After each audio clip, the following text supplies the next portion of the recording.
Eh bien, bonjour à toutes et à tous. Je vais poursuivre le tutoriel sur les ombres dans GIMP. Alors pour cela, j'ai réalisé une petite scène sous Blender, une petite scène 3D avec un mur de fond, un sol et un cube.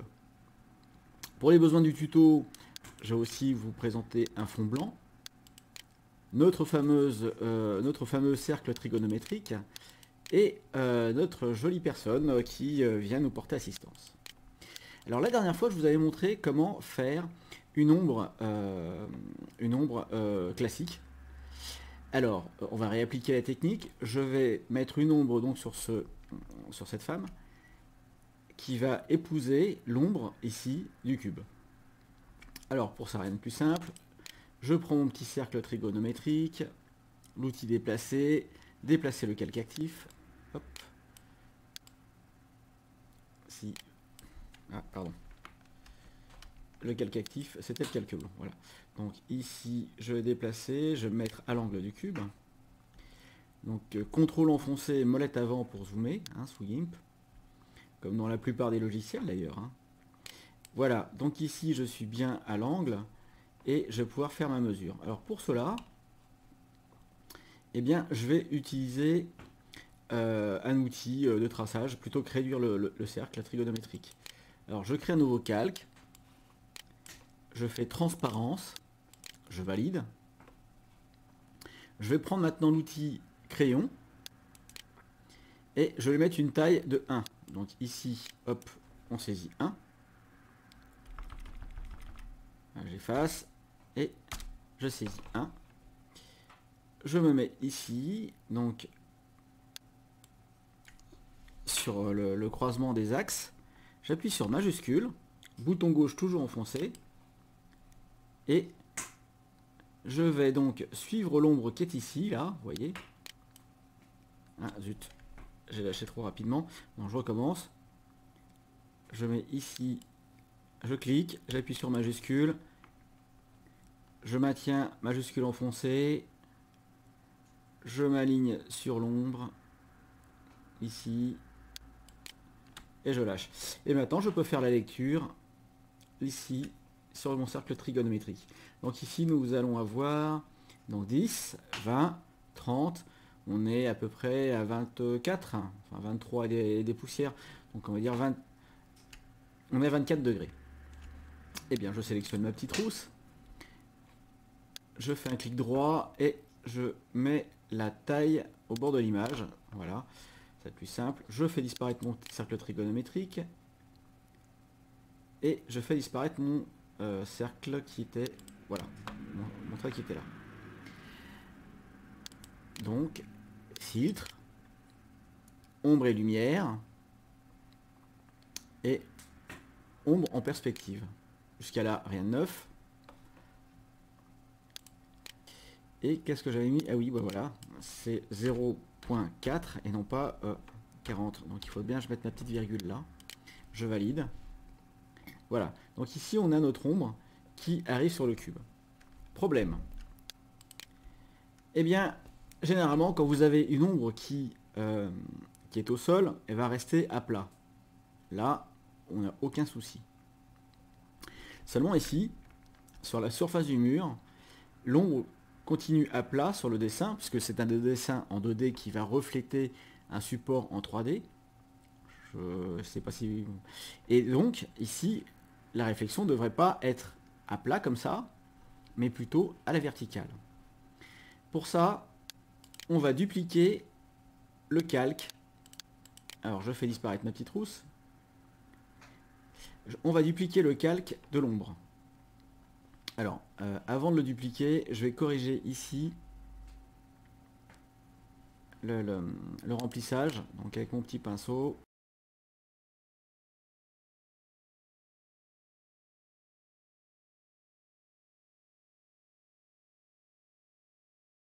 Voilà, donc j'ai mon ombre, je vais la dupliquer.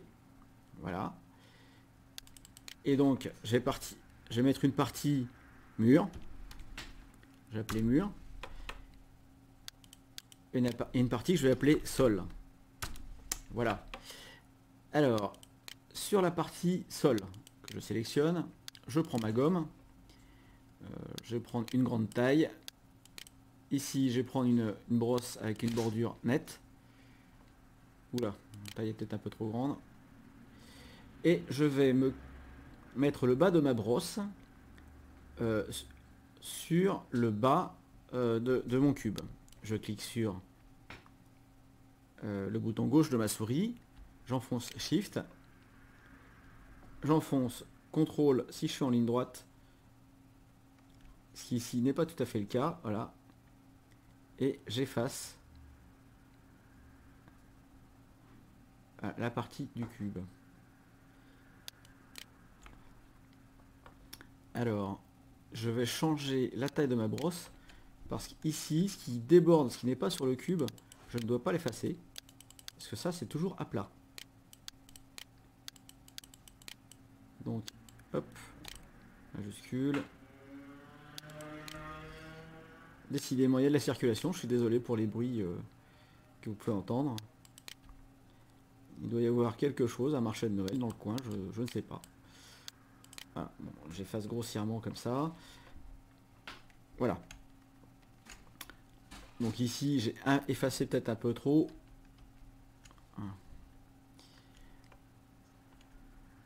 Donc j'appuie sur CTRL et je fais molette arrière en laissant ma souris au-dessus du champ de la taille de la souris pour le réduire. Alors si vous ne voulez pas l'effacer, vous pouvez très bien mettre un masque de calque et le faire disparaître. D'ailleurs c'est la technique que je vais utiliser pour le mur. Voilà, donc j'ai la partie sol et maintenant la partie du mur. Alors j'avais dit qu'on allait... pardon. La partie du sol est faite. Maintenant partie mur, donc je me mets au-dessus. Et donc là, je vais mettre un masque de calque. Donc un clic droit, ajouter un masque de calque, blanc, opacité complète. Je vais prendre mon outil brosse, au pinceau là. Je vais lui mettre une taille un peu plus convenable. Donc là, je dois garder tout ce qui est sur le mur et pas ailleurs. Donc je vais peindre le reste. Hop. Alors j'ai volontairement effacé un petit peu ici ce qu'il y a sur le mur. Et vous allez voir. Donc maintenant, si je me suis trompé, comme la couleur de transparence est le noir, si je veux remettre ce qu'il y a dessus, je vais utiliser du blanc. Donc là, je vais continuer d'effacer. Voilà.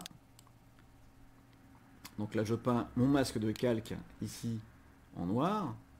Et maintenant, je vais appuyer sur la touche X.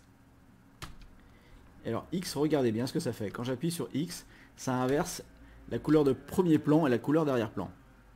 Donc j'ai peint en blanc pour que ici on puisse voir cette partie-là.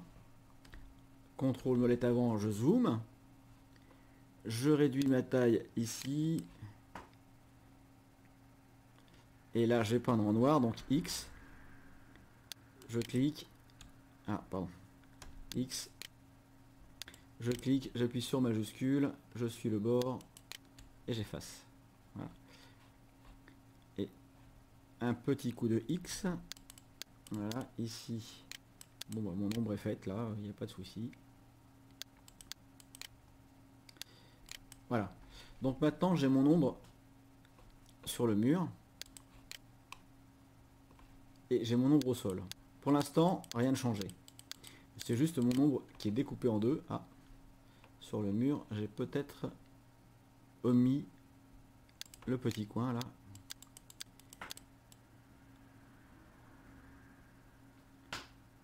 Là. Voilà, je fignole, pas trop, hein, parce que le but, alors X, je ne fignole pas trop parce que le but n'étant pas de faire X1 une ombre parfaite, voilà, c'est de vous montrer le principe. Voilà, je vais maintenant supprimer la partie sol, enfin supprimer non, pardon, masquer. Ici, je suis satisfait de mon ombre, je fais un clic droit et je vais appliquer mon masque de calque. Voilà, maintenant mon calque il est comme ça. Je vais dupliquer mon mur.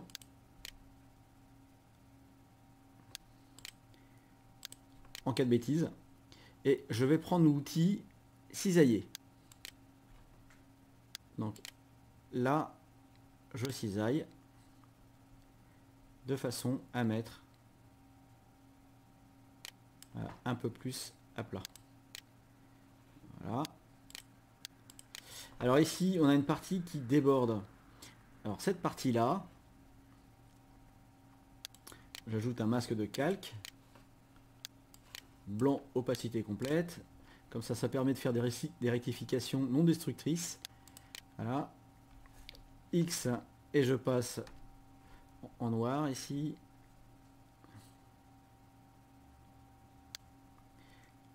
J'ai affiché le sol. Et là, on a une déformation de l'ombre qui est faite. Je vais de nouveau sélectionner ma rousse. Et là, vous voyez ici l'ombre qui maintenant est cassée vers le mur. Alors, au niveau du mur, on peut baisser l'opacité. Voilà. Histoire de ne pas être trop embêté par cette ombre.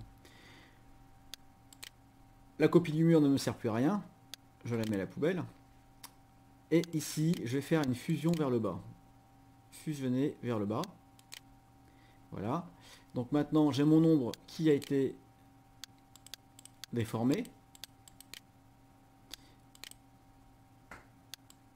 Voilà, je lui applique maintenant une transparence au niveau du calque.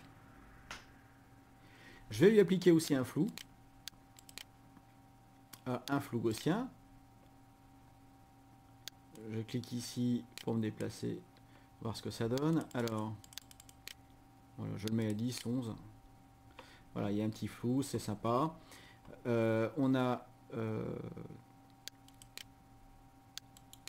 maintenant plus qu'à appliquer un nouveau masque de calque blanc avec l'outil dégradé.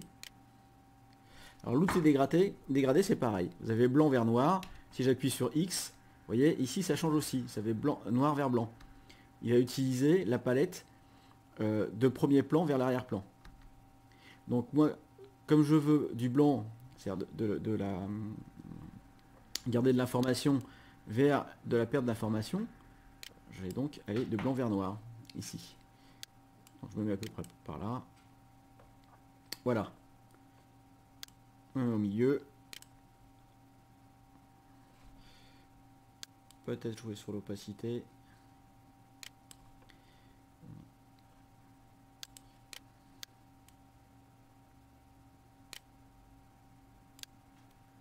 Après, c'est une question de feeling. Donc là, c'est complet. Voilà, ça m'a l'air pas mal. Voilà. Et donc là, là maintenant, nous avons un reflet qui a été cassé par rapport au reste. Alors, Blender m'a fait ici une ombre qui est très très noire.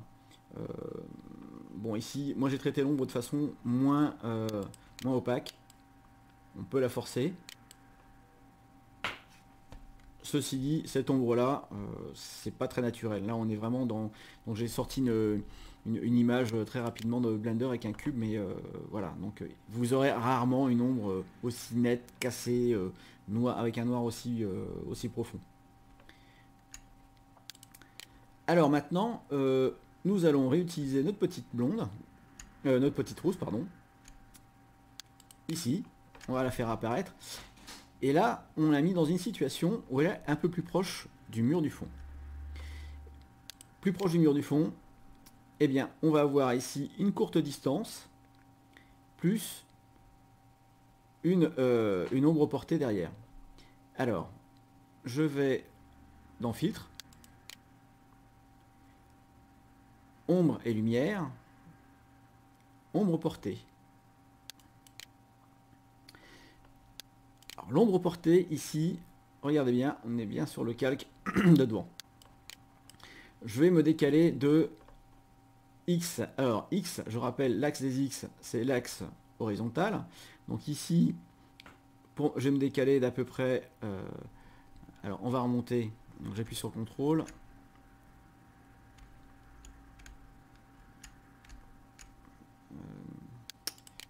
j'annule, hop, appuyez sur CTRL, et on va se mettre ici pour mesurer notre histoire. Donc ici, entre le mur et le sujet, je regarde, j'ai, allez, on va dire 600, ça fait 125 pixels. Allez, 125 pixels. Donc, ombre portée, ici je vais mettre à 125. Et en Y, je vais lui donner la même profondeur de champ, 125, voilà. Noir, permettre le redimensionnement, jamais. L'opacité, on va laisser comme ça. Alors je recule, et maintenant je vois donc mon ombre portée qui est décalée. Même technique que tout à l'heure, ici, je vais faire un côté mur, je duplique, et un côté sol. Alors, pourquoi ici j'utilise une ombre portée? Eh bien parce que comme je suis plus près du mur, il y en a moins à plier en bas qu'en haut. Alors le sol, eh bien, hop, côté mur, je prends ma gomme. Ici, alors je vais faire disparaître les autres calques. Ici, je le duplique. Donc celle-là, je vais dire que c'est la partie du haut. Bah non, parce qu'on est en bas. Allez, la partie du bas.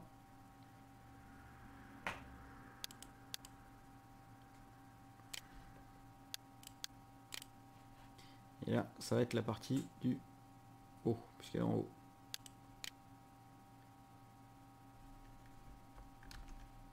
Encore fait une bêtise, voilà. Ici, je me mets là. Ok. J'affiche ça. Outils de perspective. Alors, je me mets sur le bon calque, sinon on va pas y arriver. Outils de perspective ou de cisaillement, tout simplement. Alors, là, j'annule. Je vais d'abord faire une sélection juste au niveau de mes jambes. Donc ici, histoire que le cisaillement se calcule plus rapidement. Je valide.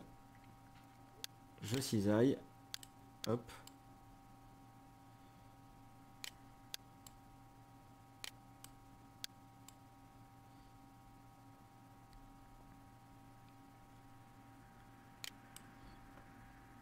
Voilà, hop, c'est cisaillé. Alors, une fois qu'on a fait l'opération, il ne faut pas oublier de clipper ici sur l'encre de calque flottant. Toc. Je déplace maintenant mon ombre de façon à la placer sous les pieds.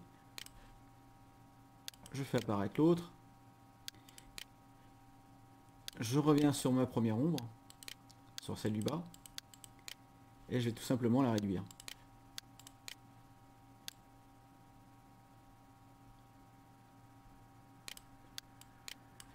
Alors, on n'est pas obligé, il faut surtout pas garder la proportionnalité.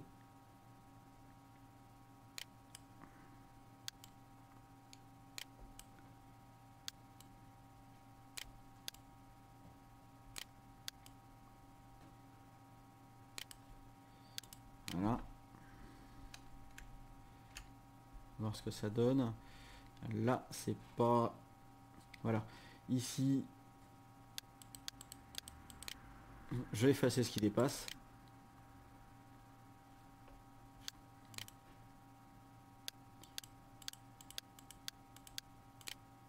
Voilà.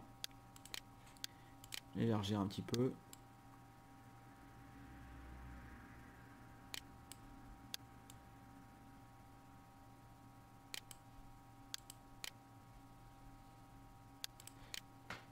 Effacer ce qui est un petit peu sous les pieds, voilà. Et à la limite, mettre un coup de pinceau ici, avec une opacité faible, juste sous les pieds. Alors, petite taille, une brosse, voilà.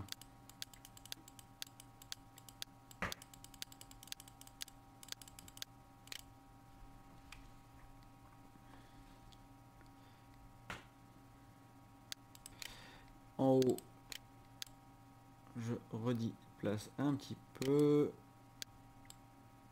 Voilà. Et voilà, on a notre ombre portée qui maintenant est cassée ici. Je réaffiche notre jeune fille de tout à l'heure avec son ombre aussi. Voilà. Sur l'ombre supérieure, c'est pareil, on va faire un clic droit, fusionner vers le bas. Donc maintenant j'ai mon calque d'ombre. Et cette ombre là, je vais pouvoir la diminuer un petit peu. Alors pareil ici, il y a des trous, vous aurez corrigé de vous-même. Ici c'est dû à la transparence, je ne sais pas trop ce qui se passe avec ce modèle. Donc voilà, ici ça sera tout pour ce tuto, en espérant qu'il vous aura plu. A très bientôt, bye bye, au revoir. Merci de vous inscrire, abonnez-vous, cela m'encourage, laissez-moi vos questions, vos commentaires, cela m'aidera à progresser et je serai content de vous lire. A bientôt. Tu as aimé ce tuto? Alors, abonne-toi, un petit like et un commentaire s'il te plaît. Tout cela, c'est bon pour mon référencement et ça m'encourage à continuer. Merci.